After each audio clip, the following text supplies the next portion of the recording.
Di tengah dunia yang bergerak begitu cepat, masih ada orang-orang yang memilih untuk berhenti sejenak lalu menulis. Menulis bukan hanya untuk dikenang, tetapi juga untuk menyuarakan pemikiran, keresahan, bahkan harapan. Hari ini, kita akan berbincang dengan sosok perempuan yang tidak hanya hidup di dunia akademik, tetapi juga aktif merawat literasi lewat tulisan-tulisannya. Sosok yang terus berjalan di antara ruang kelas, penelitian, dan perjalanan pendidikan doktoralnya. Karena bagi sebagian orang, tinta hanyalah warna, tapi bagi beliau, tinta adalah perjalanan, perjuangan, dan mungkin juga cara untuk meninggalkan jejak. Dan inilah alasan kenapa episode podcast Bar hari ini diberi judul Wanita Berdarah Tinta. Saya akan ngobrol bersama siapa? Langsung saja kita panggil, ini dia sosok perempuan yang inspiratif, dan kita akan ngobrol lebih jauh tentang karya-karya beliau. Dan ini dia bintang tamu, perempuan hebat. Langsung saja kita sambut dengan tepuk tangan yang meriah, Ibu Titing Kartika, SPD MM MBA Tourism.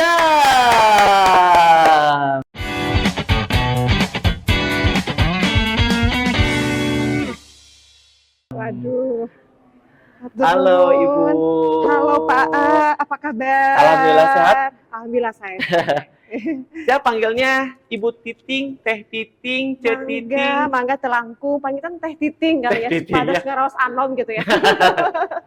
Karena Ibu Titing ini kalau tidak salah perempuan asal Ciamis, Jawa Barat. Betul ya.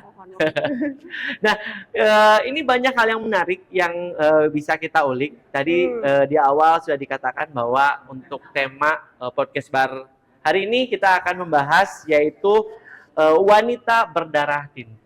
Wow, tema yang berat ini sebetulnya. Karena kalau kita melihat sinopsis beliau ini, banyak karya-karya beliau, baik yang akademik gitu ya, ataupun juga disebutnya tulisan bebas lah ya. Gitu, mungkin kayak apa populer ya.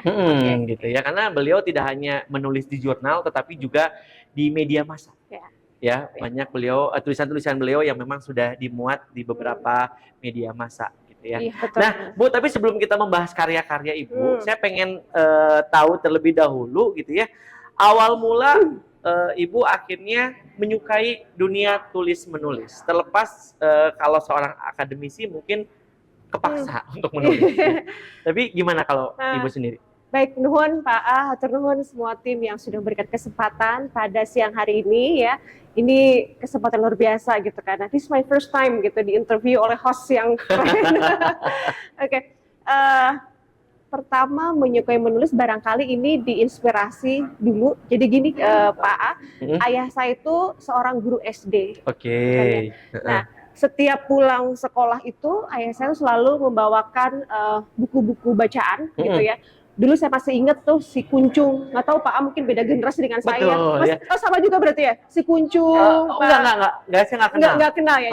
Jadi Kuncung itu satu majalah anak-anak gitu ya, yang isinya tuh ada cerita anak-anak, ada pembelajaran moral gitu kan. Nah, karena rutin saya bawain kayak koran pendidikan gitu kan, masih versi printing gitu kan, sehingga lama-lama saya menyukai gitu, kayak menyukai baca gitu kan, buku-buku anak. Nah, dari sering baca itu kok ingin kayak menulis, gimana sih kok bisa orang menghasilkan tulisan cerita gitu kan ya. Nah, waktu mungkin SD, SMP, saya tidak tahu Pak A hidup atau mungkin tren pada tahun berapa, karena ada diary itu Pak. Ngalamin nggak sih Pak? Ngalamin. Saya bukan ngalamin kalau diary. Diary itu rupanya menjadi satu media untuk melatih menulis, walaupun tulisannya kan cuma mungkin apa yang terjadi, kemudian teman-teman kita siapa di sekelilingnya, kemudian kadang yang membuat kita sedih itu kenapa gitu kan ya. Nah, saya tuliskan dalam sebuah diary gitu kan. Saya tulis ketika senang, sedih dan lain-lain gitu kan. Nah, mungkin dari hal kecil itu adanya banyak buku bacaan, melatih menulis di media diary gitu kan ya. Nah, ini tuh merangsang terus ke yang lainnya. Jadi bikin belajar puisi ala-ala lah gitu kan, yang mungkin walaupun dulu mah belum seheboh publikasi media massa, tapi sudah menyenangi tulisan. Oke. Berawal dari si Kuncung, ini ini ya. Saya masih ingat gitu tapi ya. bahasa Indonesia, Bu? Bahasa Indonesia. Mungkin kalau generasi saya itu bobo mungkin ya. Ya, tapi juga saya tahu. Saya juga bobo ngalamin baca juga gitu kan ya. Tapi awal dikenali sama almarhum ayah saya itu adalah itulah si Kuncung ini ya. Si Kuncung itu. Gitu. Berawal pindahlah ke diare penyakit ini, diary ya. Dan kalau melihat kegiatan Bu Titing kan sibuk juga ya. Ibu ini kebetulan lagi melanjutkan program doktoral. Iya, betul. Ya, gitu. Ya. Beliau juga kan seorang dosen, gitu ya. Terus juga beliau juga bukan hanya sekedar dosen, tetapi juga memegang jabatan juga ya sebagai Wakil Ketua Bidang Administrasi Umum, Sumber Daya Manusia dan Keuangan serta kerjasama di Setiap Pari Bandung. Ya, gitu. Nah, di tengah kesibukan yang tadi saya sebutkan gitu ya, mungkin juga kehidupan pribadi di rumah tangga gitu ya. Apakah apa yang menyebabkan Ibu akhirnya tetap bertahan untuk tetap menulis? Sebetulnya bukan untuk bertahan, tapi itu datang secara alamiah dan tidak menjadikan sebuah beban gitu kan. Kalau bertahan kan kesannya I have to survive because of something gitu kan. Karena itu mungkin mengalir, itu menjadi satu enjoy moment buat saya gitu. Saya merasa justru menulis itu bagian dari refleksi gitu kan. Ketika kita letih dengan kegiatan sehari-hari, saya merasa bahwa writing something adalah reflecting something. Jadi, tapi Ibu tuh menjadikan tulisan ini selain merefleksikan diri gitu ya. Jadi komersil nggak sih Bu? Ada beberapa skema barangkali ya. Mungkin kepada teman-teman yang suka menulis juga ini adalah peluang untuk dapat cuan. Nah, namun di sisi lain juga kita melihat tulisan ini bagian daripada ekspresi yang belum tentu akan bertujuan akhir komersialisasi. Misalnya ya, saya aktif menulis di beberapa media massa ya, di Jawa Barat misalnya Pikiran Rakyat, Tribun Jabar waktu itu, Majalah Pendidikan Nasional Jawa Barat, kemudian ada beberapa media lainnya gitu kan ya. Dulu ada honornya gitu kan ya, ada honornya gitu kan. Dan itu tentu tidak menjadi prioritas utama barangkali Pak A gitu ya. Ketika sebuah tulisan kita publish di sebuah media, katakanlah media umum, orang mau membaca tulisan kita itu sesuatu yang sangat merasa terapresiasi, gitu kan ya. So this is not about getting money from our writing, gitu kan. Jadi sebetulnya ke sana. Nah, kemudian hal lain misalnya, saya tidak menjadikan tulisan saya harus mendapatkan uang di akhirnya, tapi ketika saya ada momen-momen betul-betul merasa saya I fell down gitu kan, merasa sedih, jatuh, tapi saya tidak bisa menyampaikan kepada orang lain. Dan ternyata melalui menulis saya merasa relief gitu. Dan tahukah dari kumpulan-kumpulan suka, duka, mungkin saya merasa down itu justru beberapa bulan kemudian menjadi sebuah kumpulan puisi gitu Pak. Itu yang ternyata ini memiliki value gitu kan ya. Nah, ketika saya sudah selesai sedihnya terus baca lagi, oh ternyata saya pernah ya di kondisi ini gitu kan ya. Nah, ini salah satu contohnya Pak ya. Di 2023 ini. Jadi sebelum ibu saya meninggal, Oktober 2003, saya launching satu buku antologi namanya Jejak Aksara Perempuan gitu kan ya. Tulisan ini lebih kepada bagaimana saya menghadapi beberapa kesedihan, kebahagiaan, dan tantangan-tantangannya. Kan gini Pak ya, kita tidak selamanya bisa curhat ke orang lain gitu kan ya. Orang lain juga punya keterbatasan untuk mendengarkan apa yang kita rasakan. So writing is the best solution untuk menjadi media ekspresi. Ini salah satunya gitu kan ya. Misalnya ini saya cerita bagaimana sih rasanya ketika saya melihat ibu saya lagi di ICU gitu kan ya. Gimana detik-detik jarum tengah malam itu memisahkan kehidupan dan kematian sangat tipis gitu kan ya. Kemudian saya sebagai seorang anak harus membagi waktu kerja terus menjaga ibu di rumah sakit dan berbagi tugas dengan kakak adik saya. Gitu. Ini contohnya gitu. Satu lagi nih menarik juga nih. Ini saya buat ketika saya zaman SMA nih. Jadi aku tulis puisi ini antara aku, guru, dan kuasi K02. Antara aku, guru, dan kuasi K02. Kuasi ini kayak angkot, Pak. oh angkot. Angkot, kalau di Bekasi namanya angkot K02. Saya sampaikan bagaimana perjalanan itu juga memberikan makna untuk perjalanan studi saya waktu SMA. Ini contoh-contoh aja. Jadi ini tuh kompilasi. Perjalanan Ibu dari kapan yang ditulis di Ini Jejak Aksara ada yang Perempuan ini? sudah jadi SMA, saya ambil yang mungkin puisi yang cukup baik lah gitu kan ya. Kemudian sampai di 2003. 2023. Jadi ini cerita, ada puisi juga Ini gitu puisi, ya? ini antologi puisi. Oke, ya. Ini dijual di mana, Bu? Kalau ada Ini misalnya boleh, yang ini bisa di penerbitnya di Mitra Cendekia Media, boleh akses webnya. Oh, di website di situ ya. Judulnya Jejak Aksara Perempuan. Gitu ya. Ini merefleksikan perjalanan Bu Titing yang tertuang dalam puisi-puisi, bukan hanya kejadian mungkin pas Ibu meninggal gitu ya, tetapi juga ada perjalanan-perjalanan sebelumnya. Iya. Gitu ya, yang pada akhirnya tertuanglah jadi sebuah buku. Ya, antologi puisi. Gitu ya, antologi puisi. Dan ini perjalanan yang sangat menarik dari Bu Titing, bahwa beliau ini bukan hanya nominal yang dicari, tetapi juga ada value lain yang didapatkan ya ketika pembaca memang membaca tulisan itu sudah menjadi nilai yang tidak terduga dengan uang ya.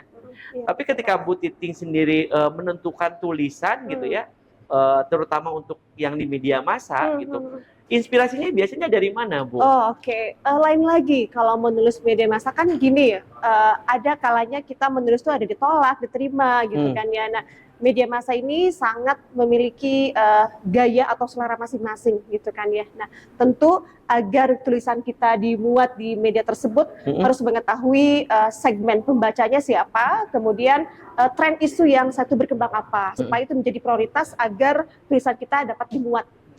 Dan itu sangat cepat perubahannya, karena tren misalnya isunya hari ini apa harus dimuat di minggu tersebut. Jadi kalau kita mungkin telat merespon satu kondisi, maka itu juga akan kehilangan lost the moment. Jadi basi ya. Betul, nah gitulah. Nah, kan Ibu sendiri memang ngajar di kampus pariwisata, ya. Pendidikan pun memang sinkron dengan hal itu. Apakah tulisan-tulisan Ibu selalu berhubungan dengan industri pariwisata, atau yang tadi balik lagi apa yang sedang ramai yang pada akhirnya jadi tulisan? Oh ya, oke. Ada beberapa tulisan saya, hampir 80% ini berisukan tentang tourism issues. Oke. Saya mungkin izin Pak, biasa mengendaki itu buku yang literasi pariwisata yang ini ya. Ya, oke. Nah, ini adalah salah satu buku saya ya, literasi pariwisata dari lokal hingga global ini, kompilasi 9 tahun saya menulis di media massa. 9 tahun ya Pak. Oke, jadi kan saya merasa lebar gitu ya kalau lihat tulisan di koran berlalu begitu saja gitu kan ya. Kadang kalau dulu mah rajin mah dilaminating, di damel kenal sih namanya clipping. Di clipping gitu kan. Tapi kan lami-lami akan reksak gitu. Betul. Kan. Jadi saya berpikir ini gimana ya akan biar bisa orang membacanya sampai tua pun akan menjadi portofolio saya. Nah, akhirnya saya berinisiasi dibantu salah seorang profesor waktu itu. Coba deh tulisan di korannya dikompilasi gitu kan ya. Gimana caranya Prof gitu kan ya. Bisa katanya diambil tema gitu kan ya. Nah, karena itu waktu pengalaman pertama, jadi saya dibikin per tema nih dari sekian tulisan gitu kan ya. Misalnya ada wisata budaya, wisata sosial politik, kemudian menuju global tourism. Ini juga salah satu klasifikasi dari 9 tahun saya menulis di media massa. Dan ini ibu bapak teman-teman semua juga bisa kok kayak promosi buku ya jadi. Gak apa-apa. Kan mungkin pengen tahu juga karya-karya dari Bu Titing yang mungkin di media massa udah nggak bisa didapatkan perjalanan 9 tahun gitu loh. Ini penerbitnya The Publish ya, Yogyakarta. Ya, jadi silakan dapat dibeli. Atau juga bisa didapatkan di marketplace. Saya lihat ya? Di beberapa market, di Shopee, Lazada, dan beberapa media marketplace ya nanti dan ya ini marketplace lainnya. Oh bisa ya. Dan Bu, kalau berbicara tadi bisa dibilang tulisan yang mulai ditulis di media massa dan bisa dibaca gitu ya oleh halayak ramai itu dari tahun berapa? Oh ya, jadi saya itu besar di Bekasi, masa remaja saya tinggal seorang dengan bibi. Jadi saya tinggal di kamar lantai 2. Di seberang saya itu ada satu bangunan, Pak, untuk rehabilitasi dari narkotika. Oke. Nah, kemudian si orang itu yang mungkin kelihatan agak stres, saya dari jendela saya itu saya lihat orang itu dia mau bunuh diri, gitu ya gitu. Terus, aduh, kok ini nggak dapet tugasnya gitu kan ya. Ada satu yayasan di Bekasi waktu saya tinggalkan di sana. Nah, akhirnya saya terinspirasi dan saya kirimkan kisah itu ke majalah Anida. Majalah Adina ini majalah remaja muslim. Dan itu Anida. Untuk pertama kalinya tulisan saya dimuat di media massa.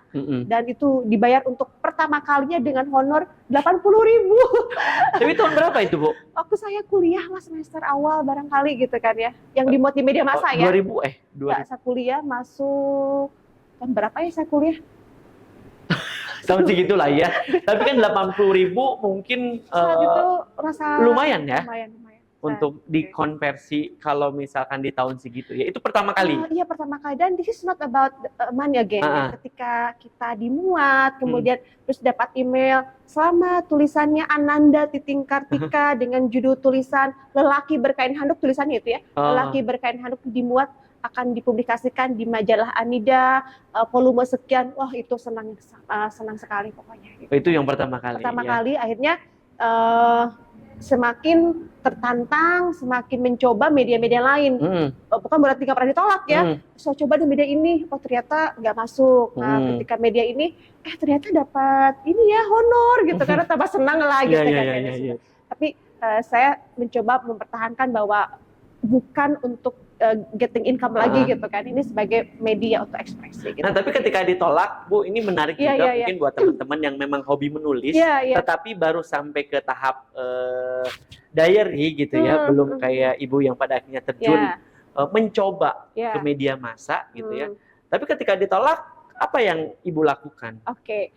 Pertama ditolak mungkin ngerasa ada down gitu kan, tapi saya pikir untuk apa down, justru ini akan apa ya, mendorong kita menghasilkan tulisan lebih baik. Dan yang paling penting, Pak, ditolak di sebuah media bukan berarti tulisan kita tidak baik.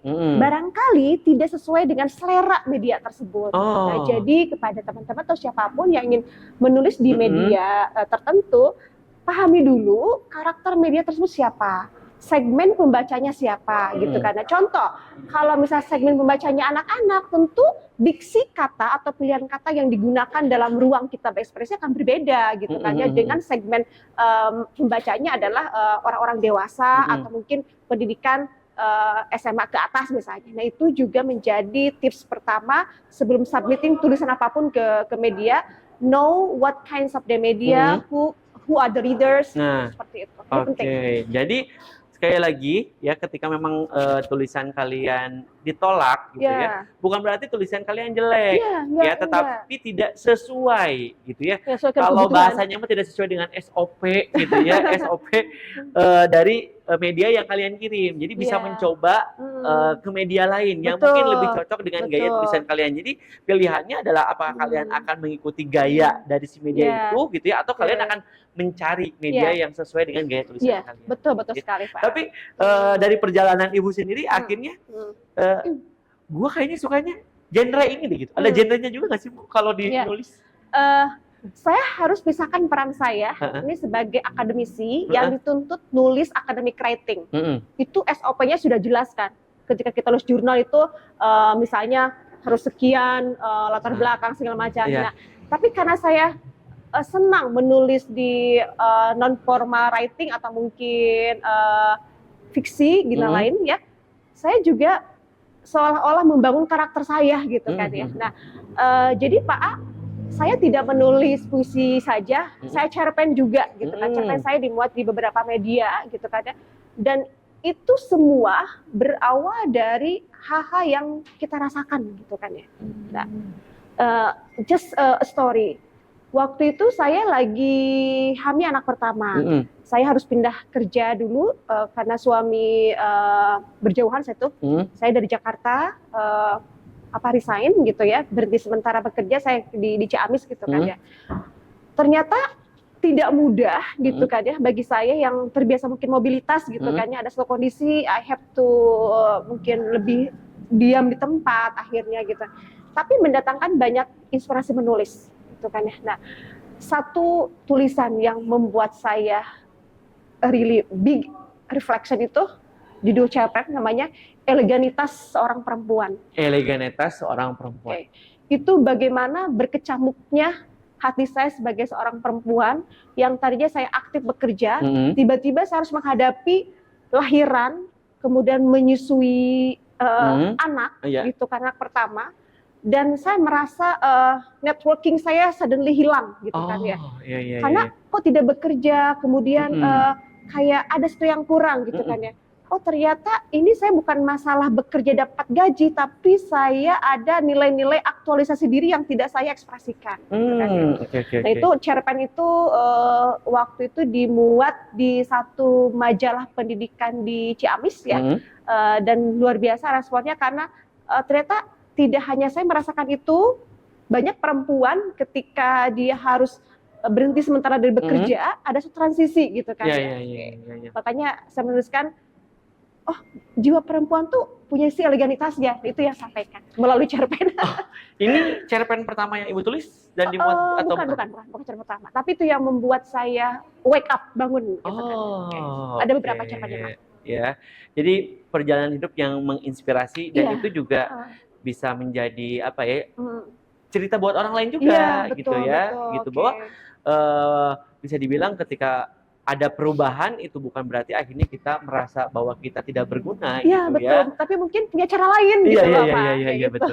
Itu menarik sekali ya. Jadi dan perjalanan Bu Titing itu bukan hanya menulis, jadi wanita karir gitu ya. Mungkin sekarang Bu Titing juga sibuk sebagai perempuan yang berkarir di dunia pendidikan dan sedang melanjutkan S3 juga gitu.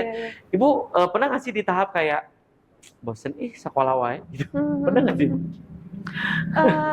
Bukan bosan, justru saya ini ada satu hal yang harus saya selesaikan segera ya, kaitannya dengan time management gitu kan ya. It's not easy to manage my time. Di satu sisi barangkali saya di rumah peran sebagai seorang ibu, 3 putri, sebagai seorang istri gitu kan ya, kemudian di sini sebagai dosen yang juga mungkin punya anak didiknya, dan juga saya juga harus menyelesaikan studi dengan segera gitu kan ya. This is about time management, I think. Kesulitannya di situ. Karena banyak sekali peran yang harus dilakukan. Iya, betul. Tapi kalau menurut Ibu sendiri, sebetulnya kalau perempuan harus bekerja lebih keras nggak sih untuk diakui secara intelektual dibandingkan laki-laki kalau berbicara gender? Bukan harus bekerja lebih keras barangkali ya Pak, tapi kita sudah punya hak yang equal gitu, kesempatan itu.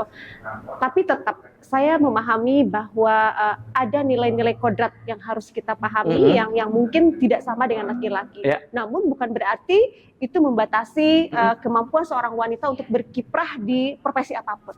Nah, ketika misalnya seorang perempuan dia memutuskan untuk menjadi seorang ibu rumah tangga, itu suatu keputusan yang salah, justru itu yang sudah dipertimbangkan tentunya gitu kan. Dan itu adalah keputusan yang mulia apapun. Jadi semua kembali kepada persepsi kita bahwa peran apapun yang dilakukan seorang perempuan pasti itu memberikan nilai yang meaningful gitu kan ya. Dan remember loh, menjadi ibu rumah tangga itu luar biasa Pak gitu kan ya. Dari mulai kita pagi kemudian mengantar anak sekolah, mereka sarapan itu kan ya mungkin bisa tanyalah ke teman-teman perempuan yang lain gitu kan ya. Ditambah misalnya seorang perempuan itu punya tugas tambahan yang lain di luar sana. Jadi semangat kepada ibu-ibu, emak-emak yang di rumah ngurus anaknya, memang itu suatu proses yang tidak mudah tuh ya. Nah itu ya, jadi mau di rumah, mau di tempat kerja, sama-sama bekerja. Iya betul. Ya, cuman beda tempatnya aja dan SOP-nya beda.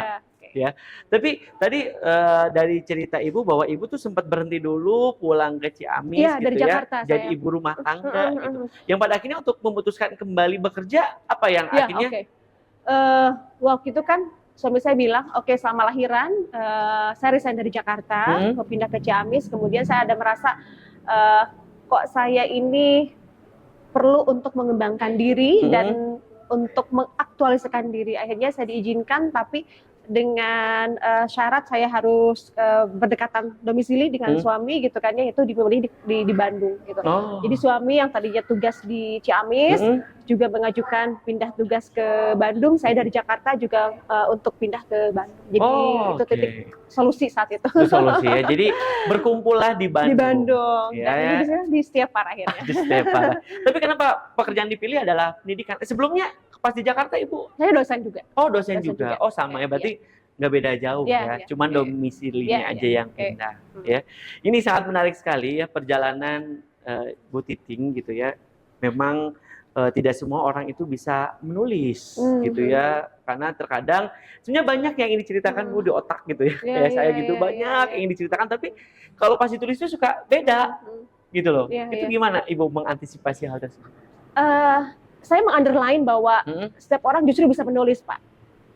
Pertanyaannya mau atau enggak, itu aja.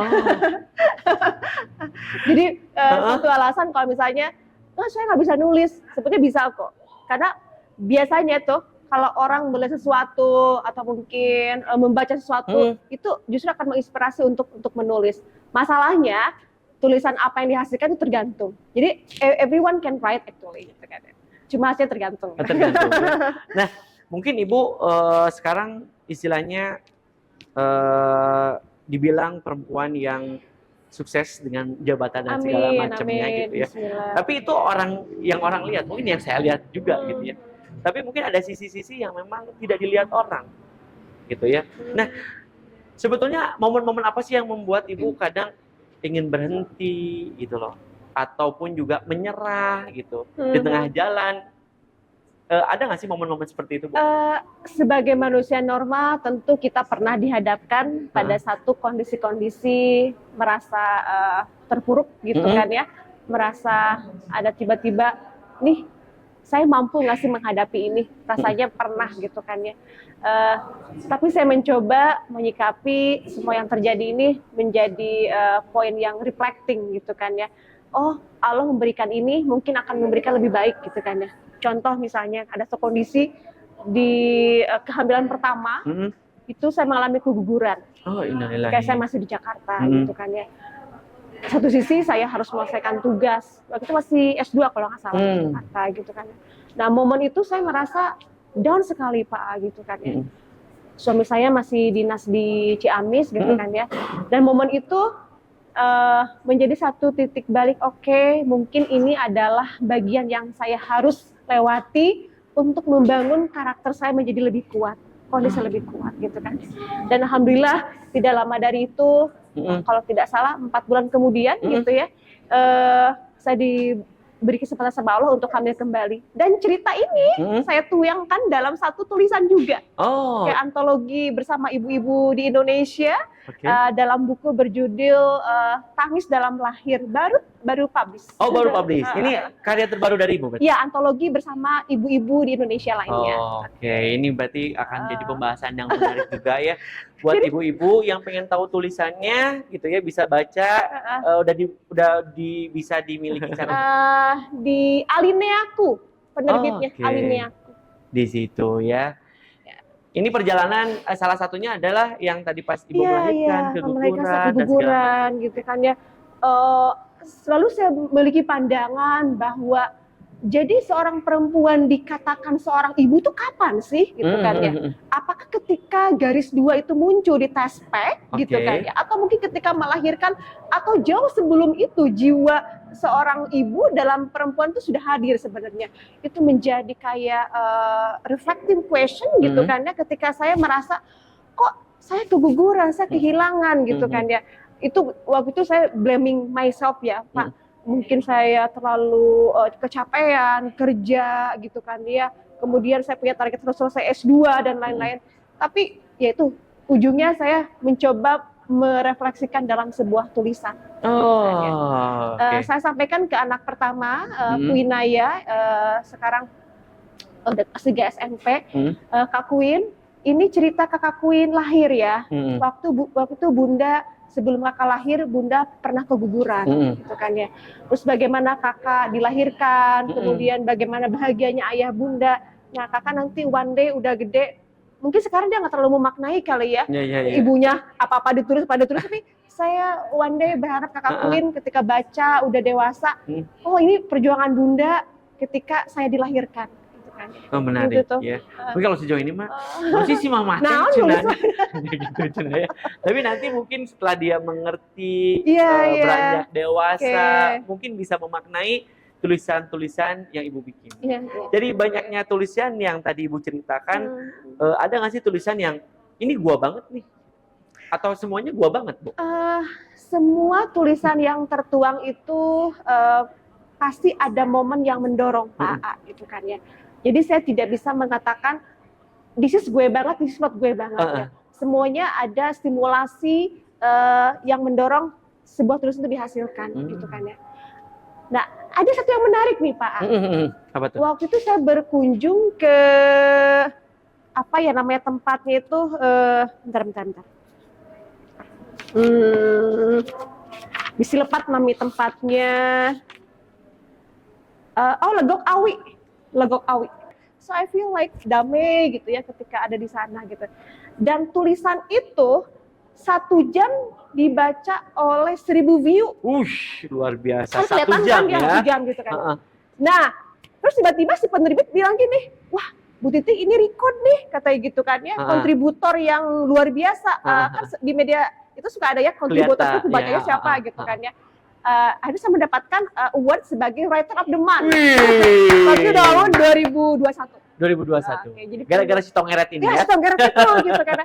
Jadi saya tidak pernah expecting menulis sesuatu tuh harus target award, harus target apa gitu kan ya. Nah, karena mengalir apa yang saya rasain gitu kan ya, apa yang saya lihat gitu kan ya. Terus tiba-tiba dari redaksi, "Betul selamat ya," katanya, tulisannya mendapatkan Writer of the Month karena view-nya yang melejit. Iya. 1 jam udah 1000. Jarang-jarang untuk satu tulisan gitu saat itu ya. Saya tidak tahu trennya. Ini 2021 ya. Dibaca tuh berapa? Dan saat ini kan orang lebih suka baca, melihat video dibandingin baca gitu. Dan itu sesuatu yang saya banggakan luar alhamdulillah lah gitu. Iya. Ini seperti sepele tetapi menurut orang ini penuh dengan makna ya. Jadi jangan menyepelekan sesuatu kalau untuk menulis ya. Kan mungkin ibu juga tidak pernah berpikir si Tongeret ini ternyata bisa fenomenal dan mendapatkan award gitu kan. Nah, Bu, kalau berbicara sosok inspiratif di balik perjalanan ibu, dimulai dari mungkin remaja gitu ya, akhirnya beranjak dewasa dan jadi ibu-ibu juga gitu ya. Siapa kira-kira? Ayah saya. Ayah saya sering saya sampaikan, beliau adalah seorang guru SD dan meninggalkan saya ketika meninggal dunia ya maksudnya gitu, karena ketika saya masih duduk di kelas 5 SD. Ibu saya memiliki 7 anak gitu ya, yang belum berdikari saat itu. Artinya ketika ayah saya meninggal itu, ibu saya punya beban lah demikian gitu ya untuk membesar anak-anaknya gitu kan ya. Nah, kemudian ayah saya tuh saya pernah ingat gitu ya, berharap gitu ya. Kalau bisa mah dari anak-anak bapak hiji 2 ayah tuh mau jadi guru di jalur pendidikan gitu. Nah, bapaknya sebelum meninggal sempat jadi kepala sekolah SD dulu gitu ya. Nah, di antara semua kakak-kakak saya tuh tidak ada yang mau menjadi di bidang pendidikan guru karena menganggap mungkin ya saat itu satu pekerjaan guru dipandang memiliki income yang sedikit barangkali ya gitu ya, mungkin tidak memiliki prospek secara ekonomi gitu kan ya. Tapi di situ saya melihat bahwa peran bapak ini luar biasa gitu kan ya. Jadi saya masih ingat ketika bapak ngajar di depan di depan anak-anak SD di sebuah kampung. Jadi saya suka ikut Pak ke sekolah bapak sebelum saya ke sekolah itu. Terus saya duduk gitu ya bersama siswa-siswa yang lain. Terus lihat bapak saya tuh menerangkan sesuatu gitu kan. Nah, sampai saat ini cara bapak, kemudian semangat bapak itu menginspirasi saya untuk studi lanjut. Gitu kan. Mungkin di keluarga saya perlu akui saya tidak ada semangat saya untuk sekolah gitu kan. Sampai saya mau S3 pun ditanya kata emak saya sekolah naon deui cina ieu teh gitu kan ya. Mungkin ibu saya sebagai ibu rumah tangga tidak paham jenjang karir atau mungkin jenjang pendidikan. Taunya saya sudah S2 teh kira-kira sudah selesai gitu kan ya. Jadi ketika saya minta doanya, "Mak, ade mah yang sekolah deui, daya dosen mah kudu sekolah terus, sekolah naon deui cina gitu kan. Terus sederhananya emak saya merespon. Nah, jadi kembali ke pertanyaan Pak A gitu kan ya, almarhum ayah saya salah satu inspirasi gitu ya buat saya dan membuat saya sampai detik ini terus semangat gitu kan. Ya itu ya. Karena berawal dari beliau juga akhirnya Bu Titing menyukai dunia pendidikan, Gitu betul. Karena ya. itu kakak saya nggak ada, tapi bukan Satu berarti pun? tidak ada. Di keluarga dari Kakak 7. saya semuanya bekerja sebagai wirausaha. Oh, cuman ibu aja yang akhirnya bergerak menunaikan gitu ya. Iya betul. Keinginan atau cita-cita dari orang tua ya jadi tenaga pendidik. Iya. Gitu ya. Gitu. Nah, ini bertahan sampai sekarang. Berarti ibu tuh memang dari awal karir tuh memang jadi tenaga pendidik Ya sampai saat saya ini. kan S1-nya kebetulan pendidikan ya. Saya S1 di UNJ pendidikan bahasa Inggris, memang outputnya kan sebagai pengajar waktu itu gitu kan. Nah terus S2-nya saya dapat beasiswa untuk lanjut di Universitas Shahid dan dapat 2 degree waktu itu di Northern University of Malaysia, University Utara Malaysia di negara bagian Kedah. Alhamdulillah itu ya. waktu itu dapat beasiswa program beasiswa unggulan PBU waktu itu. Oke. Kenapa yang dipilih akhirnya bergerak di dunia pendidikan dan pariwisata? Nah, that's good question. Jadi ini lagi-lagi ya. Jadi saya tuh senang punya banyak teman gitu kan ya. Nah, waktu 2005 kalau tidak salah baru selesai S1. Nah tadi menjawab pertanyaan Pak juga ya, kapan selesai S1? 2005 nih berarti. 2005 ya. Waktu itu saya tinggal di Kota Bekasi sama bibi saya. Ada satu ajang kayak duta pariwisata. Kalau di Bekasi namanya Empok, Abang Empok ya gitu kan ya. Terus kata teman bilang gini, lu join aja. Enggak, saya enggak pede karena saya merasa enggak cantik gitu kan ya. Enggak, aku ikut aja gitu kan ya. Nah, akhirnya saya menang lah di ajang Abang Empok Kota Bekasi waktu itu kategori duta persahabatan gitu kan. Mojang Jajaka. Iya, kalau di Jawa Bandung, Barat ya, atau di Bandung gitu ya. Gitu kan. Nah, di Bekasi Abang Empok gitu. Saya menang menjadi duta persahabatan, kemudian waktu itu senang banget karena pengalamannya. Nah, dari situ tuh ada penawaran beasiswa di bidang pariwisata gitu kan ya. Jadi rekomendasi saya selain dari sekolah waktu itu juga dari Dinas Pariwisata Kota Bekasi sebetulnya gitu kan ya. Nah, akhirnya saya coba apply, ada satu skema beasiswa yang harus segera saya lengkapi, proposal, dan in the last minute saya kirimlah itu ke Shahid waktu itu dan alhamdulillah lolos. Lolos ke berkas waktu itu, baru ada interview. Nah, di semester 3 ada penawaran program double degree gitu kan ya. Nah, syaratnya adalah ya harus berpisah dengan keluarga sementara, IP-nya waktu itu harus di atas 3,5 kalau tidak salah. Saya apply lagi program 2 degree ini dan diterima waktu bersama 8 orang kalau tidak salah di UUM itu untuk mengambil MBA of Tourism and Hospitality Management. Jadi MBA Tourism itu yang tadi di UUM-nya, MM pariwisatanya di Shahid. Itu nggak berselang lama berarti Bu? Itu lulusnya?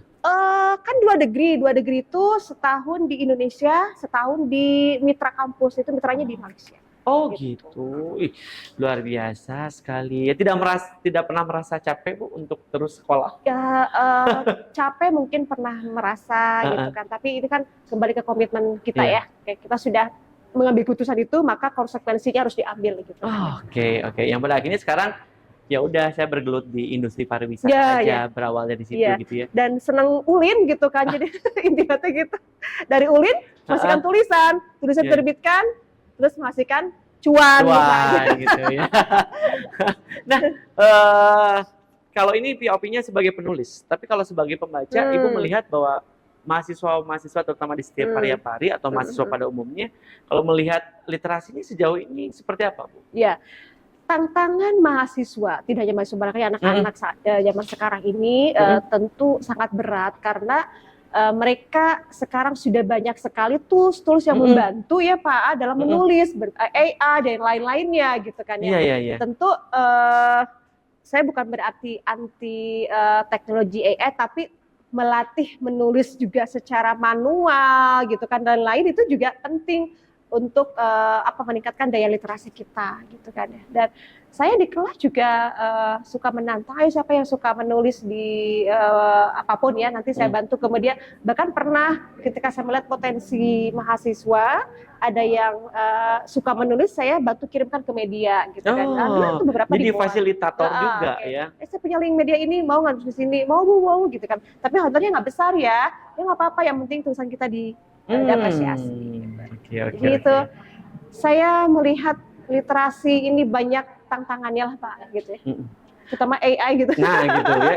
Nah di dunia yang serba cepat, ini tuh akan mengubah cara pandang masyarakat juga nggak sih sebetulnya. Tadi ada dengan adanya AI mungkin yang dulu kalau tugas itu harus kita baca buku ke perpus gitu ya, atau cari informasi itu memang harus nyari beberapa website. Nah kalau di AI kan jadi lebih cepat gitu ya. Ibu melihatnya seperti apa, baik sebagai tenaga pendidik gitu ya, atau ibu ya sebagai sosok ibu sendiri melihat perkembangan ini? Mari kita lihat AI ini sebagai tools untuk membantu, bukan untuk menggantikan, ya.